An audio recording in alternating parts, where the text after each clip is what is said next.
This is the Get Better Everyday podcast with Matt Gouget. Actionable advice from real-life superheroes who, just like you, are in relentless pursuit of the best version of themselves. Whether you're just getting started or have been at it for years, my hope is that this podcast injects you with some positive energy to continue doing what brings you joy. Join me as I interview the best of the best in business, sports, and life. Let's grow together. Get Better Everyday podcast with Matt Gouget.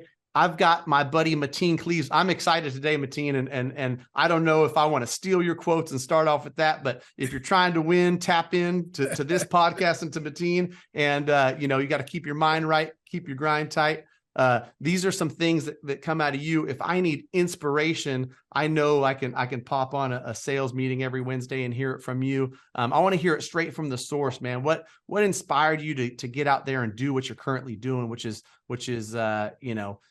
pushing this message of hope and positivity?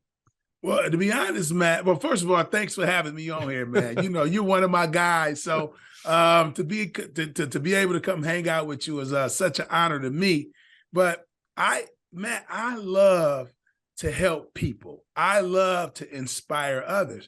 And what I was doing, one of my roles at our company is, when we bring people in to show them how to use our systems, they'll have me come in and speak to them and motivate them and talk about different things. And what started happening was, we want more of you. How do we get more of you? Where do we go to find you? Do you have a YouTube page? And, I'm like, no. So I was like, I guess I'll just start posting more things on my social media. And that's how it came about. Certain things, like I might maybe post stuff when I talk at our Wednesday sales meeting. But the majority of the time, Matt, I'm just grabbing my cell phone, turning it around, and maybe I'm sitting in my truck. Majority of the time I am sitting in my truck right before I go to work. And if it's certain things that's on my heart and I want to just put it out to the masses, I just turn the phone around and say it. But my whole goal is, and the why behind it is, I want to inspire people. I love to help others. Somebody help me. Nobody are in successful positions without having a helping hand. So my gift and that I want to give back is to just help others. And I think it came from my mother. As growing up as a kid, she was always that way. Yeah. Well, I know it's appreciated and it's got impact. And I know people that draw inspiration from you, to that point too. You said people were asking for more of it. And so I decided to share it now more than ever. I think, motivation and all this stuff that you're pushing is needed always. But coming into 2023, whether you're, in the tech sector, whether you're in mortgage or wherever you're at, as we head into maybe some tougher economic times, I think this is needed now more than ever. So I appreciate it. And I commend you. Keep it going, man, because if you can impact, a few hundred people or a few thousand people in person, at a Wednesday, sales rally, you can impact 100,000 online, and you can impact millions by sharing the message. Let's rewind a little bit, because I'd love to. I've never talked to you, besides knowing about the success at Michigan State, but where did it all start? And this is one of my favorite things on the podcast to say, is that, people overestimate what they can do in a year or two, and they underestimate what they can do in a couple decades. So maybe we'll take it back from, childhood to making the NBA and what went into those first 2 decades. Yeah, man, to be honest, I am the youngest. I have 5 other siblings, and I'm the baby. I benefited somewhat from being the youngest, because my brothers and even my sister, they were athletes. They all played sports. My father had a military background. He came from the military. My mother was just a hard worker. She worked at General Motors. She worked on the assembly line. So, I got a chance to watch her. Go to work and grind and work a job that probably she wasn't even fit for, having to lift, cars to parts that she barely could lift, but she had to just find a way to get through it, because she had to provide for us. So I benefited from being around a lot of that, but I was raised, man, held highly accountable, but I was loved on. You know, my mother held me highly accountable. My father did as well, but they loved on me as well. And they pumped self-confidence in me at an early age. My mother would always tell me, like, you could be anything you want to be. You know, you're going to be successful. You know, get your head up, stick your chest out. You know, my father would always tell me how to speak louder. Don't, you know, when you speak louder, be confident in what you're saying. So just having parents that instill self-confidence in me and it held me highly accountable and instilled in me that if I wanted to be successful, then I had to work at something. You know, nothing was off the table. You can do whatever you want to, but understand there's a price you have to pay. And that was what was the foundation that was in my household. And then just having older brothers, man, that just would beat up on me a lot, you know, in sports, you know, they you know, would just they never took it easy on me. Even though I was a little brother, I had to try to compete with them and hang with them. So when I started playing people my age, I benefited from it because I was so used to playing against older kids, which were my brothers. So when I played people my age, I benefited from it in the long run. But it comes from my background, man. It comes from my family, having a great foundation with a mother and father, brothers and sisters. We're a tight family. We didn't have much, but we had enough. And that's one thing we loved on each other, and that's all we really needed. And we were able to kind of help each other get by. Yeah, I love it too. I got two boys, 13 and 9. So I know what it's like to be the little brother. And, you know, enough times you hear get packed, you know, the 9-year-old's going to keep working hard because you don't want to hear get packed anymore from big brother. So that's cool. And this kind of rolls into a conversation, which, you know, is an interesting topic to me. I know you're a father as well. You know, you see your mom working hard and, you know, you're going to emulate that. And I think that kids, you know, more than what you say, it's what you do. Right. And they see dad out there working, grinding every single day. You saw your mom and your dad out there working hard every day. What are some of the seeds you're trying to plant, you know, not just for everybody as a whole, but specifically for your kids? You've got a boy around my son's age, I think. How old is I got two boys. I got a 24-year-old who's doing great right now. And I was, once again, kind of raised him how I was raised. He's doing great work at Amazon. He's killing it. He's a manager, man. He's doing fantastic. Played 4 years of college football, and now he's just doing a great job. So he's doing great. And my 13-year-old, that's little Mateen. He's getting all my time right now. And I just try to instill that work ethic in him, man. If you want to be successful, man, you got to work. Nothing comes easy. And his goal is to play in the NBA. And who knows? I mean, who knows how that's going to play out? But we're going to go for it, you know. And that's the thing. He'll get up before school. He work out before school, and he don't mind doing it. But I'm instilling in him right now certain things. If you play in the NBA or you work in corporate America, you'll be successful. You got to work hard for what you want. And another thing is being a great person. I think that's something people we're losing that. You know, we're having so many wicked people in these days with bad intentions. And I'm big on my son, and my mother was too, is being a good person first, no matter what. I mean, the core basic stuff that we were raised on, like opening the door for people, being respectful, helping others. If you're in a position to help people, help others. Do whatever you can do to help other people win. So I'm big on work ethic. I'm big on being a good person. And in my household, it's like, we don't find excuse, we find a way. That's it. You know, I got a zero tolerance in my household for feeling sorry for yourself. I don't allow it. I hug on my son. I kiss on him to where he don't even like it. You know, he's 13 now. It's like, Dad, no. But I hold him highly accountable. And I know, and people say, well, why are you so hard on him? Because the world's going to be 10 times harder on him. So I got a zero tolerance for feeling sorry for yourself in my household. Yeah. And you put in the reps, and if the reps are hard, you could, you know, yesterday I was talking to somebody and that saying comes up: if you do what's hard, life is easy. If you do what's easy, life's going to be hard. So, you know, he's doing the hard stuff, building the work ethic. I love it too. And I think that, you know, my wife helps with be a good person. That's what she's all about. Just be a good person. Yeah, and I'm like, you've got to work hard. And I'm trying to instill work ethic. And to your point, right? Because I know I saw something about your kid putting up 500 shots before school and putting in that work ethic, whether that's starting a business, whether that's NBA, whether that's, with your relationships, right? If you know how to work hard, anything's possible. You can have whatever you want, right? And so, I'm trying to instill the same stuff in my son that everything you do, if you do it to the best of your ability, that's just going to be how you operate with everything, right? 100%. And if you go 50% over here on this, because I'm not a big fan of history, and I go 60% on this stuff, then you get used to it, right? But if you put in 100% effort, that just becomes ingrained in you. So you're right. And let me add this as well, like, because with my son, especially now in today's with this social media era, everybody wants to say, hey, look at me, look at my son, he's in the gym working hard, and they want to post this stuff. I don't do that. Now, I might mention my son every now and then if I'm speaking, but I'm not doing that. We're not going to say, hey, look at me, I'm in the gym at 5 a.m, I'm shooting shots before school. We're not going to do that. They'll see it.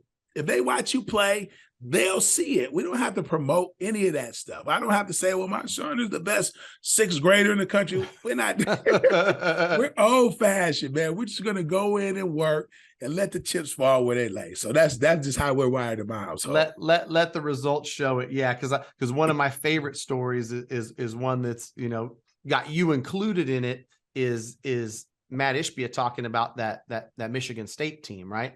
And you might be holding up the trophy in 2000, but all the stuff, there was no social media, there was no two-a-days and all that stuff getting recorded. Look at us getting ready. Right. But that day on the court where you win the championship in 2000 was a foregone conclusion.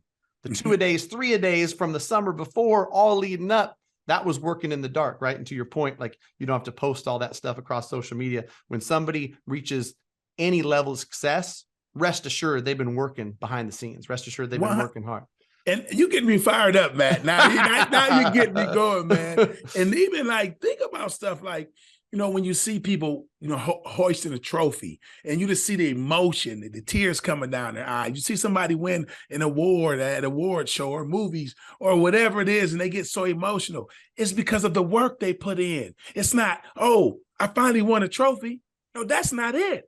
It's, man, everything I had to do to get this trophy. That's why people get so emotional, man. You're very successful in your life, and you know how hard it is. And when you were able to get to a certain point, I'm sure it felt so good. And that's something that I preach to people all the time, man. Pay the price, because I'm telling you, that feeling that you have when you succeed at something, there's no better feeling in the world. So go work hard, man. Just go work hard, and then when you succeed, baby, it's no better feeling. Yeah, for sure. For everybody who's a get better everyday listener, and I hope this impacts somebody, hope this lands with you. There's no greater joy than standing atop the mountain, knowing how hard it was to climb. And so that for me is something that drives me right now, currently, real estate, mortgage, other industries, it's hard. And for those that know that the harder it is, the more satisfying it is, can look into the future and say, man, this mountain that I'm facing right now is tough. It's steep. It's got rocks. It's going to be hard, but it's going to feel even better than the last mountains I climbed that were, the terrain wasn't as bad. Right. And so I get equally as fired up with speaking to you, because I know, we speak the same language, man. We're aligned there with not only getting better every day ourselves, but trying to spread the message, because, to your specific quote, get your mind right, keep your grind tight. Yes. Like, mindset is huge. And maybe we transition into that. Tell me, what you personally do around mindset, and then let's maybe try to help some folks for 2023 for a lot of different reasons, whether it's health, wealth, athletics, business. Mindset's going to be huge for a lot of people in 2023. Let's start with your personal mindset, and then maybe some advice.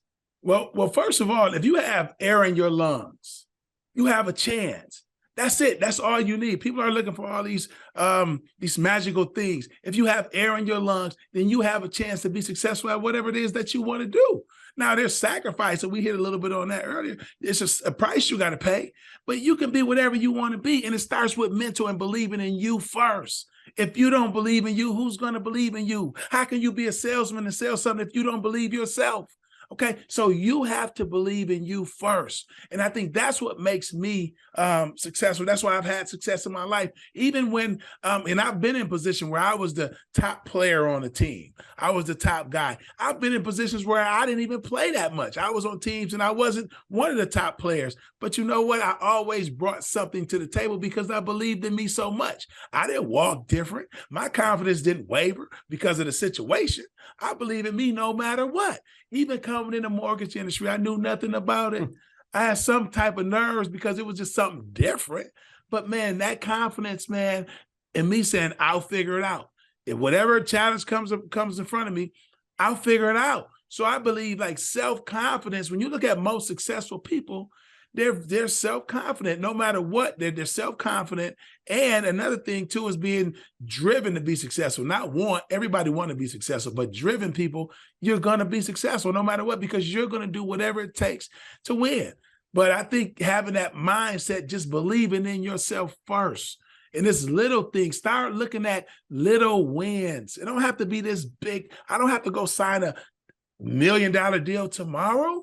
It's little wins, man. It's little things that I can start doing, little small goals I can start setting for myself to kind of start feeling good about myself. And then you stack them and you stack them. I got a guy, Rico Hines. He's one of the best NBA trainers out right now. He's one of the best assistant coaches in the NBA. And he talk about stacking good days, being consistent. And I don't want to get too far away from the mindset thing, but it's the self-confidence. I'm telling you, Matt, if you believe in yourself, man, that's half the battle. Now you just go. You're going to make mistakes and things are going to happen. But if you believe in you, man, you go and you won't stop till you finish whatever you started. Yeah, I agree 100%. And that's what I say a lot, with get better every day. It can be with anything in your life. And for most people, they feel most alive when they're growing, when they're getting better every day, but yes. it's one step at a time. And that's why that quote is so true. You think you can conquer the world in a year. It's probably not going to happen, but you'd be surprised what you can do in a decade. You'd be surprised at some of these things you look at, like, holy moly, this guy went from 6 people in his company to 1,000. This person, went from 280 pounds to 160. The things that you can accomplish over time, stacking days, like you said, staying on the path, walking that. And so if that lands, if that resonates with somebody, I heard a quote yesterday, and I love this one too, because, your future self, wherever you're at, is a direct reflection of the work you have done or have not done, whether it's health, wealth, or business. And so the quote I read that just resonated with me, thinking about 2023 and things I want to accomplish: if you don't like the crop, who do you blame? And the person you blame is who planted it. Right now we're all sitting around and this thing probably comes out in 2023. But as we're talking here in December, some people might take some days off. Some people might take their foot off the gas. Come Q2 2023, if things aren't flourishing, it might be that you didn't plant any crops. There was no crop, or there's poor crop, but whatever the case may be, if I eat 5,000 calories a day for the next 2 months, I'm gonna show up 60 days from now, and I shouldn't be surprised, right? If I put in the work right now in my business, I'm gonna have that result. And it goes for everything too. If I put intention into being a good dad, into being a good husband, it's going to show in the future. So I think that, people need to get intentional about their goals, intentional about their life. And you're helping remind people of that, which I appreciate. That's a heck of a point, being intentional. And another big one another one I'm big on is accountability. Accountability is important. Like, nobody should dictate your life, what happens in your life. You do. Now, are you going to hit have to jump over some hurdles? Yes, but nobody should be able to stop you from being successful.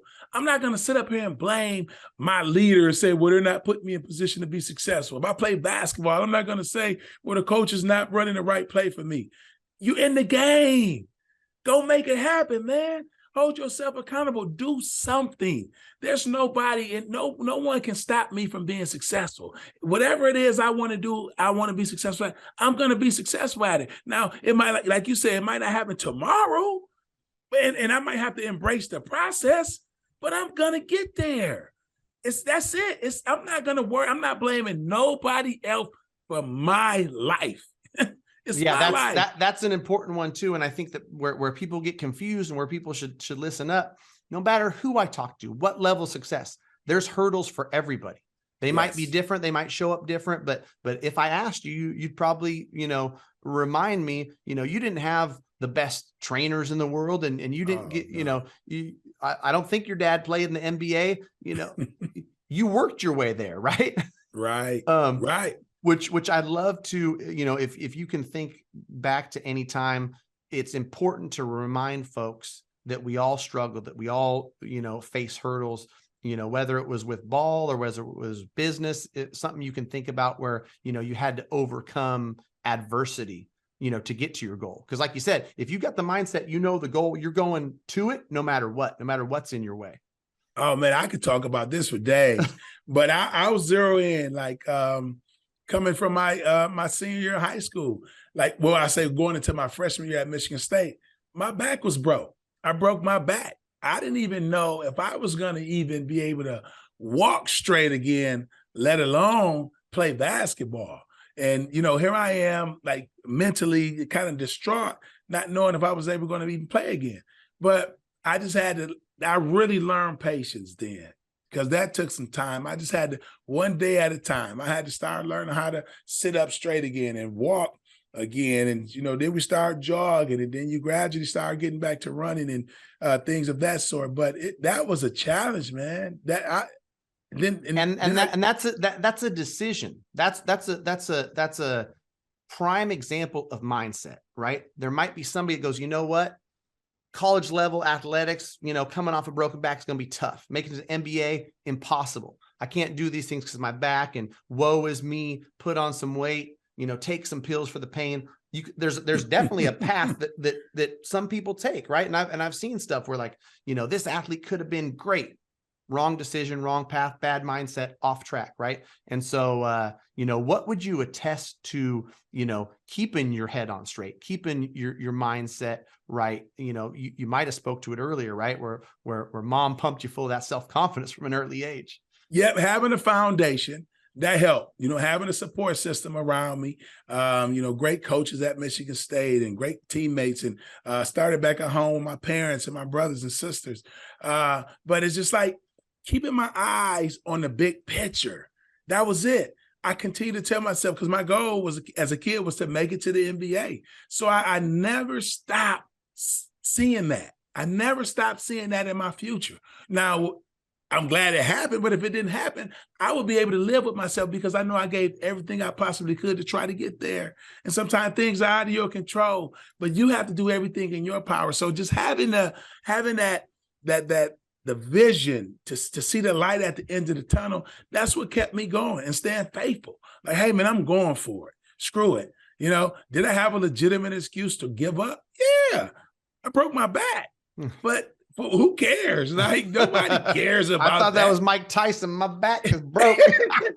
Exactly. I'll be sitting next to some guy 20 years later telling this story, and he'll be like, oh, hug me. I'm sorry for you, but life goes on. Like, right. Nobody cares. And so I think having a good foundation helped me, but just thinking big picture, keeping my eye on the prize and seeing that light at the end of the tunnel, that's what kept me going every day. I like it. I got to ask this question too, because I ran back that 2000 championship where you led that Michigan State team to a championship. So congrats, man. That's something they can never take from me. Championships there. That ankle, did you break your ankle? Yeah, well, I wish I would have, because they said the sprain I had was worse than a break. So I wish it would have just broke, and maybe it would have healed better. But no, it was a really, really, really bad sprain. But at the time, I wasn't thinking about that. You had your eye on the prize, man. You had your eye on the prize. You knew it. Like, all that work that you guys had put in for 10 straight months, 2-a-days, 3-a-days, they weren't taking that from you. Come on, man. Who gets a chance to play for a national championship? These are the things you dream about. Yeah. I remember dribbling the basketball, in my backyard or at the park, and, taking the game-winning shot in my head, to win a national championship. Now I'm in this moment. It's nothing, even a bum leg, ankle, that's going to keep me off this floor from winning the national championship. But like, to your point, eye on the prize. I didn't care about my NBA future at the time. I didn't care about any of that. It was to win a national championship and leave your footprint in the sand. You said it earlier. Do something that no one can ever take from you. Yep. So I'm a champion, and I'll always be a champion for the rest of my life. Yep. I love that story. So I went and I watched that, and I had a severe. I broke my ankle, but then I also had ligament pulls. And to your point, the ligament pulls, the doctor was like, "You've been better off breaking it. Breaking it would have been an easier recovery." But watching that game, they come down on your foot side. Oh, I have a hard time watching that. But that's dude's got a heart of a champion where he's up playing the second half after something like that. So that's right. You know what comes to mind, and I'd love to hear from you, because you even mentioned it earlier, right? You go from being the man, Michigan State national champion, then you're going to the next level, NBA, right? And so having a 5 or 6 year NBA career is something that very few in the world have, right? But you weren't on the all-star team. You weren't playing 40 minutes a night and scoring 40 points. What I was going to try to pull out of this and get from you, because I think this might be a lesson for some folks. I just came off of championship years in the mortgage industry, 20 and 21. A lot of my colleagues did as well.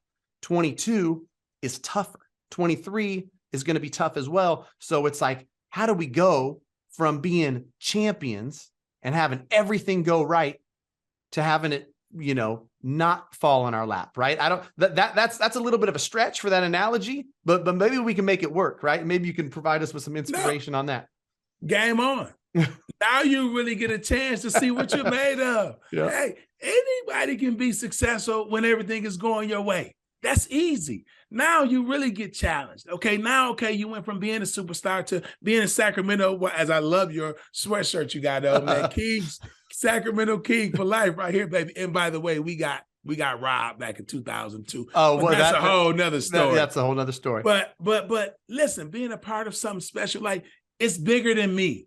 I can't let my ego get in the way. Did I feel I was good enough to play? Of course. But right now, my role is not to play. I'm not in the rotation. So my role is to practice hard, get those guys that are playing in the best shape they could possibly be in so they can play better. And we have a chance as a team to do something special and win a championship. So it was challenging for me. But what I had to do is put my ego to the side, put my pride to the side, and still find a way to have impact.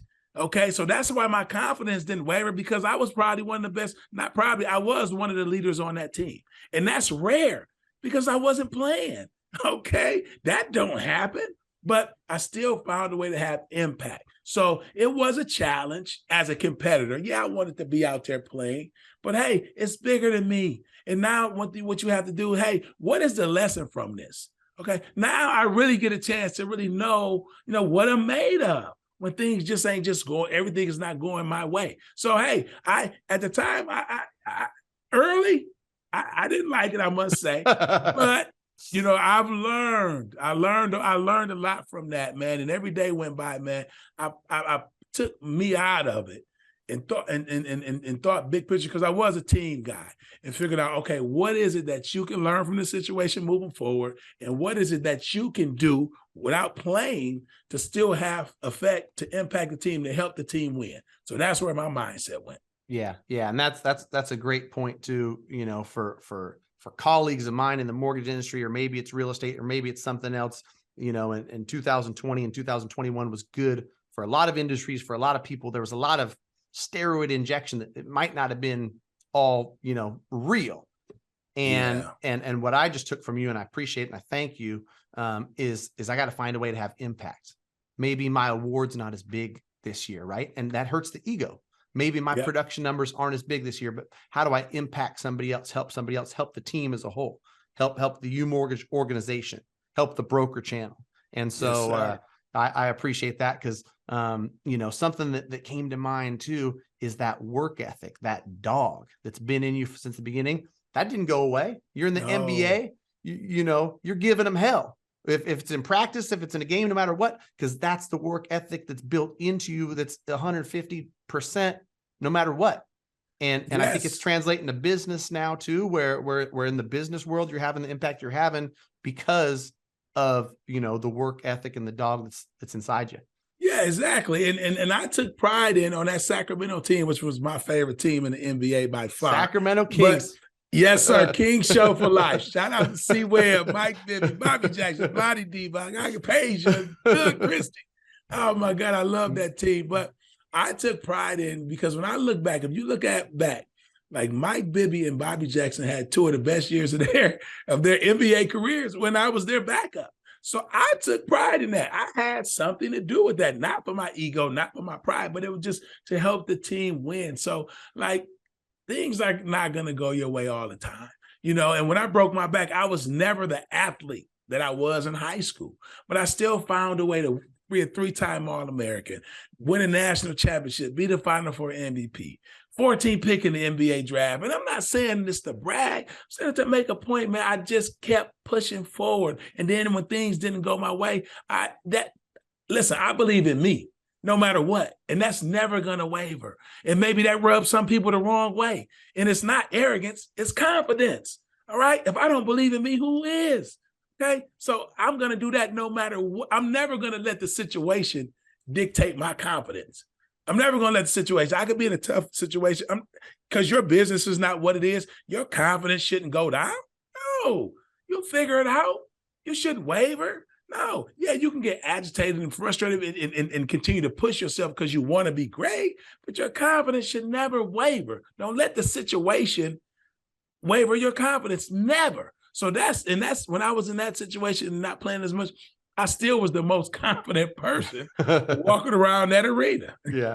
I think that's important. I think that's important for people to hear right now. And maybe we'll end it on that is confidence is so important. And I was talking to somebody, I was coaching somebody up recently, and I'm looking at their background. I'm looking at what they've done. And I go, man, you can take all this experience and you've got experience there. You're light years ahead of some of your competition, man. Like, you're going to crush it. And they said, thanks.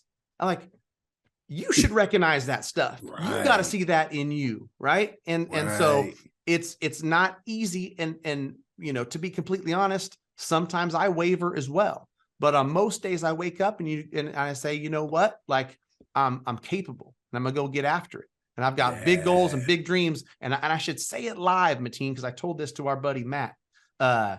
Minority ownership in the Sacramento Kings. I've been rolling with these guys since 1985, since they came to Sacramento. My grandma used to have tickets up in the, you know, up in the way top of Arco Arena. Right. And so, I take my boys to Kings games. We're huge Kings fans, huge basketball fans. So my big lofty goal for the whole universe to hear and see is minority ownership in the Sacramento Kings. So when you see me a couple seats down from Vivek in about a decade, don't be surprised. You know, little piece, little 2.5% or something. But I'll be a minority owner of the Sacramento Kings because I've got my eye on the prize. I'm going to keep working towards it and hanging around people like you, Mateen. Keeping the energy high and keeping the confidence high, no doubt we can do whatever we want. Come on, baby. If you're trying to win, tap in. Losing is not an option. Let's go. Yeah, let's get the famous one. You got to give us the famous one. Hey, get your mind right. Keep your grind tight. Let's go make it happen. Thank you so much, Mateen. I appreciate your time, man. This was fun. Matt, thanks for having me, man. You know we family, baby. So anytime you want me to come on, I'm here, baby. I appreciate it. Thank you.